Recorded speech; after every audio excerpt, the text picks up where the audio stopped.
Jubilee అంటే ఏమిటి? Jubilee గురించి బైబిల్‌లో ఏమన్నా ఆధారాలు ఉన్నాయా అని మనం బైబిల్‌ని తెరిచి చదివితే మనకి కొన్ని ఆధారాలు కనిపిస్తున్నవి. లేవి కాండము 25 అధ్యాయం 1-55 వచనాలు, ద్వితీయోపదేశ కాండము 15 అధ్యాయం 1-6 వచనాలు, నిర్గమకాండము 23 అధ్యాయం 10-11 వచనాల్లో జూబ్లీ గురించి చక్కగా రాయబడి ఉంది. ఈజిప్టు నుండి స్వేచ్ఛా జీవులై పాలు తేనెలు ప్రవహించే పాలస్తీనాకు చేరుకున్న ఇజ్రాయేలు ప్రజలు దేవుని పట్ల కృతజ్ఞతతో కొన్ని మంచి కార్యాలు చేయాలి. అవి ఏమిటి అంటే ప్రతి 6 సంవత్సరాలు భూమిని పండించాలి. అనగా వరుసగా 6 సంవత్సరాల పాటు భూమిని పండించాలి. 7వ సంవత్సరం భూమికి విశ్రాంతినివ్వాలి. విశ్రాంతినిచ్చిన సమయంలో దానంతటా అది ఏదైనా ఫలాలను గాని పంటను గాని ఇస్తే వాటిని పశువులకు పక్షులకు వదిలేయాలి. ఇలా 7 సార్లు చేయాలి. 7 × 7 = 49.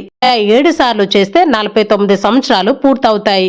ఆ తర్వాత వచ్చే 50వ సంవత్సరాన్ని పవిత్ర సంవత్సరంగా పరిగణిస్తూ దేవునికి కృతజ్ఞతలు చెల్లించాలి. ఆ సమయంలో కొమ్ములతో తయారు చేసిన బూరలు ఊదుతూ సంతోషాన్ని వ్యక్తం చేయాలి. పొటేలు కొమ్ములను హిబ్రూ భాషలో యాబేల్ అంటారు. ఆ పదము నుండే ఇంగ్లీష్ భాషలో జూబ్లీ అనే పదం వచ్చింది. ఈ పవిత్ర సంవత్సరంలో దేవునికి వందనాలు చెబుతూ మనస్ఫూర్తిగా కొన్ని మంచి పనులు చేయాలి. అవి ఏమిటంటే మనం ఏ పని చేసినా ప్రతి పనిలోనూ మనం ధర్మాన్ని పాటించాలి. నీతి నిజాయితీగా ఆ పని చేయాలి. ఇంకా రెండవది, కుటుంబాలు విడిపోతే ఆ కుటుంబాలందరూ కూడా ఏకం కావాలి. అందరూ కూడా కలిసిమెలిసి ఉండాలి.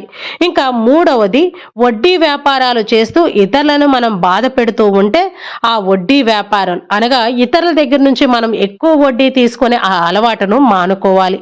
ఇంకా నాలుగవది, పశువులకు భూమికి విశ్రాంతినివ్వాలి. ఐదవది, ఎవరి దగ్గరైనా మనం అన్యాయంగా పొలాలను లాక్కొని వారిని బాధ పెడుతూ ఉంటే వారి పొలాలను వారికి ఇచ్చేయాలి. ఇలా మనం మంచి పనులు చేస్తూ జూబ్లీని జరుపుకోవాలి.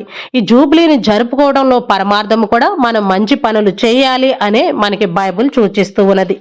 సంస్థలైనా వ్యక్తులైనా కూడా ఏ పని చేసినా కూడా నీతి నిజాయితీతో చేయాలి. ఇంకా గడిచిన కాలంలో దేవుడు మనకు చేసిన మేలులకు గాను కృతజ్ఞతలు తెలుపుకోవాలి. ఆ సంతోషాన్ని ఇతరులతో పంచుకోవాలి. ఇదే మనం జరుపుకునే జూబ్లీకి నిజమైనటువంటి అర్థము. ఇప్పుడు మనం జరుపుకునే జూబ్లీ కూడా ఈ అర్థాలతో ఈ నీతి నియమాలు పాటిస్తూ నీతి నిజాయితీగా వ్యవహరిస్తూ ఎవరిని బాధ పెట్టకుండా దేవుడు మనకి చేసిన మేలులకు గాను దేవునికి కృతజ్ఞతలు చెల్లించుకుంటూ జూబ్లీని జరుపుకోవాలి.